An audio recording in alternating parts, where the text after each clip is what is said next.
Olá pessoal, nessa videoaula vamos falar do Teorema de Weierstrass em dimensão 3. Essa aula, vamos dizer, em boa parte, em boa estrutura, é parecida com o Teorema de Weierstrass em dimensão 2, só que a gente vai focar mais em reconhecer o que é um conjunto compacto dentro de R3, pelo menos o que costuma aparecer, principalmente para alunos de cálculo. Então a ideia é o seguinte: Teorema de Weierstrass para a dimensão 3. Temos uma função do compacto dentro de R3 por GAs contínua. E como que essa função é contínua e está definindo um compacto, f admite máximo e mínimo global em K. É exatamente o mesmo enunciado, principalmente máximo e mínimo global, mas a parte do compacto, vamos dizer, como agora estamos dentro de R3, exige um pouquinho mais de visualização geométrica. E a visualização geométrica que a gente vai ter, então, só para declarar uma definição, K é dito compacto se K é fechado e K é limitado. Isso eu estou dizendo no sentido topológico, K ser um conjunto fechado. Não estou dizendo fechado no sentido de possui interior e possui exterior. Por exemplo, uma esfera, ela tem a parte de dentro da esfera e a parte de fora da esfera, e isso aqui é um jogo fechado. Não, K ser fechado quer dizer que o complementar é aberto, ou se quer dizer que a fronteira de K está contida em K. Tá, aí o conjunto K é limitado se ela está dentro de alguma caixa. Tá, a gente consegue limitar ela numa caixinha.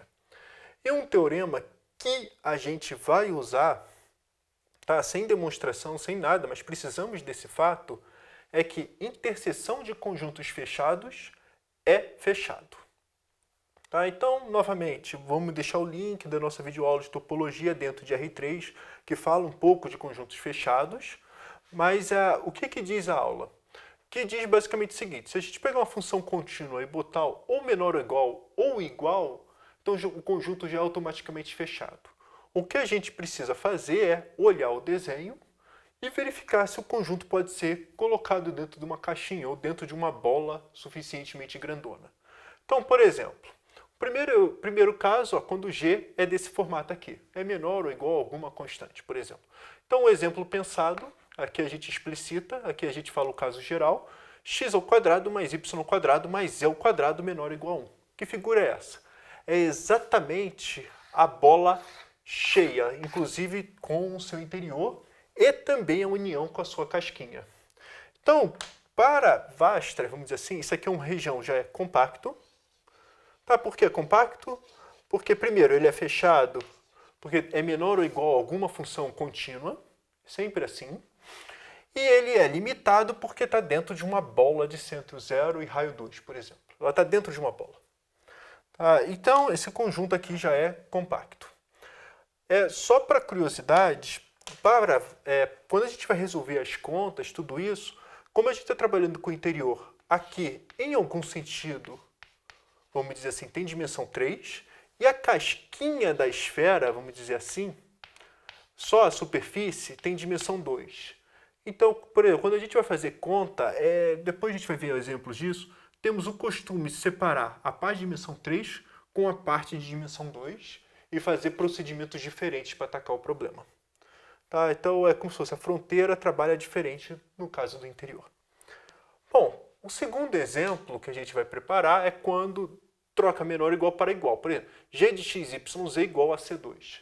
Então, quando a gente faz, por exemplo, um exemplo rápido é x ao quadrado mais y ao quadrado menos z ao quadrado igual a 1. Então, a figura que nós temos é esse hiperboloide de uma folha. Ela vai, vamos dizer, lá para infinito, o z fica tão grande quanto eu queira, não tem nenhuma limitação nessa equação. E nesse jogo, o que a gente vai ter que fazer é que esse conjunto ele continua sendo fechado, mas não é compacto. A ideia é porque qualquer bola suficientemente grande, qualquer bola que eu tomar centrado, sempre vai ter o meu hiperboloide vai escapar dessa bola. Qualquer bola, qualquer raio que eu tomar. Bom, mas enfim, esse conjunto é fechado, mas não é compacto, pelo menos a gente reconhece fechados. Só que, por exemplo, não é tão simples se a gente não desenhar os conjuntos. Por exemplo, como eu disse, interseção de interseção de fechado é fechado.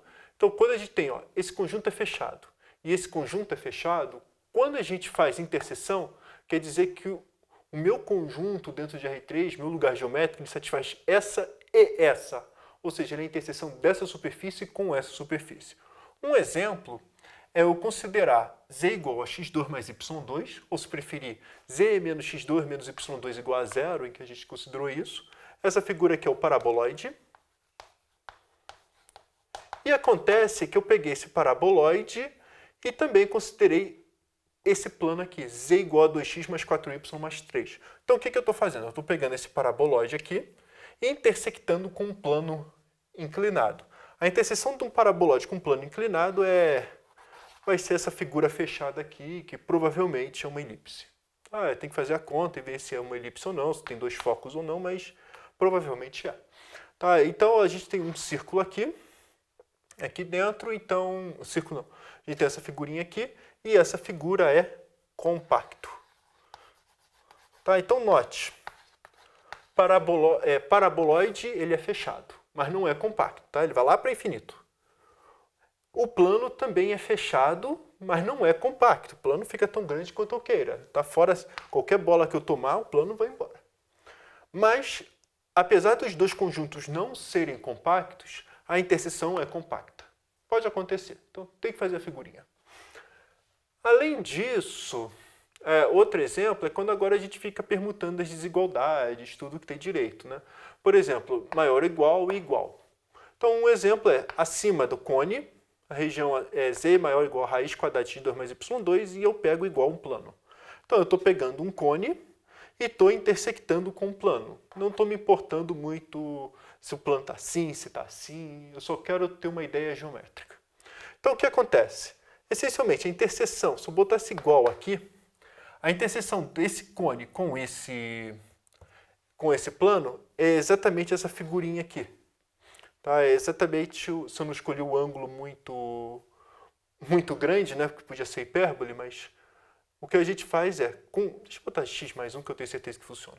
Então, a interseção disso com isso é exatamente esse círculo. Só que como z é maior ou igual a raiz de x2 mais y2, eu estou considerando parte do interior do cone toda. Interior do cone e interseção apenas com plano dá exatamente esse disco aqui, cheio. É isso que é importante. E no disco cheio, vamos dizer assim, aí quando a gente vai estudar na parte de... quando a gente vai querer achar máximos e mínimos, aqui dentro tem dimensão 2, essa é a parte do disco cheio, e aqui na envoltória, ela tem dimensão 1. Então, só para declarar, aqui é dimensão 1, é uma curva. A ideia pensada é essa. Superfície e curva, vamos dizer assim. E, finalmente, o último caso é quando temos duas desigualdades. Então, começa o jogo desse sentido aqui, não tem problema. x2 mais y2 mais z2 menor ou igual a 1 e z maior ou igual a 0, foi o exemplo. E o que acontece é que é exatamente essa semisfera aqui, deixa eu apagar até a parte de baixo, inclusive com o seu interior. Quando faz inclusive com o seu interior, olha só o que acontece. Tem essa tampa aqui embaixo, você tem que considerar essa tampa, tem a casquinha toda que você tem que considerar e tem essa parte interior. Então, só para vocês terem uma ideia, essa aqui é a parte mais complicada, exige mais conta. Tem dimensão 3, interior dessa semisfera. Tem a casquinha da semisfera, que eu também tenho que trabalhar, dimensão 2. Tem esse tampo aqui de baixo, que você pode pensar também como uma casca do disco. Tem dimensão 2. E ainda tem essa curva envoltória aqui, que tem dimensão 1. Ou seja, essencialmente, quando a gente fizer achar máximos e mínimos uma região complicada dessa, vamos dizer assim, normalmente você quebra em 4 pedaços. Essa vai ser a ideia. A casca, a tampa, a envoltória e a parte interior. Mas, enfim, é possível achar, não tem nenhum problema. E só para avisar, também é compacto e também é compacto. Todas essas regiões são compactas, então está dentro do Teorema de Weierstrass. Mas cada um, vamos dizer, tem um jeito diferente de proceder. Alguns vão usar multiplicadores de Lagrange, outros vão querer parametrizar principalmente as curvas, outra hora, se tiver em dimensão 3, vai ter que achar ponto crítico. Cada caso é um caso, mas, vamos dizer, tem um procedimento a ser seguido e essa vai ser a grande ideia da aula, vamos dizer, é o resumo que a gente vai ter que fazer, só que depois vamos fazer, de fato, os exemplos. E basicamente é isso que eu queria falar para vocês.